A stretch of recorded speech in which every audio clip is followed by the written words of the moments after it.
Jozi godet me shpull Gjestin. Ku ishe duke e parë? Ishim kështu. Unë isha në studio faktikisht dhe ne në studio, isha në Prime. Dhe ne në studio për momentin nuk e kuptuam, ishim duke qeshur se nuk e kuptuam realisht se çfarë ndodhi. Pastaj vetëm kur pam më vonë, domethënë kur futëm publicitet që pam videon. Po, rishin videon dhe e kuptonim.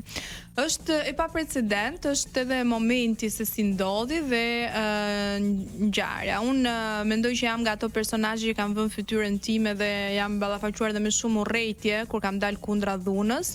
Jam absolutisht kundra çdo lloj forme dhune, qofsh verbale apo fizike, sepse po ta shohim, dhuna sjell vetëm dhunë. Nuk mbyllet. Unë jam me idenë që nuk ka paqe me luftë, nuk gjet paqja, nuk bëhet paqja me luftë, sepse pas shpullës po ta shihni, pati një urrëtie kombëtare, u ndan filloi dhe kjo pjesa e Kosovës e Shqipërisë. Nuk ka lidhje fare. Që nuk ka lidhje absolutisht, pra solli një lloj problematike mes problemeve kombëtare, më pas sjell edhe probleme për atë vetë si person, pastaj sjell urrëtie, pastaj sjell domethënë dhuna nuk ka asnjë lloj të mirë.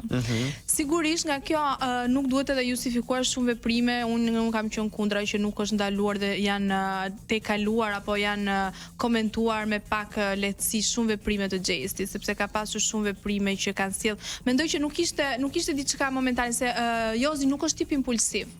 Nuk e kemi parë Jozin as tip agresivi dhe as tip impulsivi gjatë periudhës në Big Brother, për shembull si personazhe të tjera. Mund të ishte për shembull, nëse do ishte, nuk e di, po flas një emër kot nga personazhe që kanë qenë, mund të ishte Gert Fera për shembull, mund ta kishte më impulsiv pra sherr të momentit.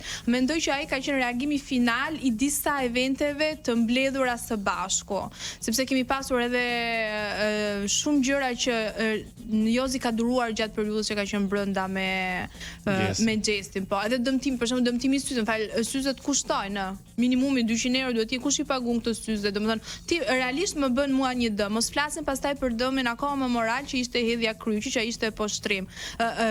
Poshtrimi i objekteve fetare edhe me kanun ka qenë dënuar. Me kanun, nëse ti preke një prishje xhami apo kish apo kryq, ti dënoheshe. Pra ishte ligj prishja e objekteve fetare, kështu që por ai rezistoi, edhe jam e sigurt që po të kishte qenë kundërta do ishte Bërnami.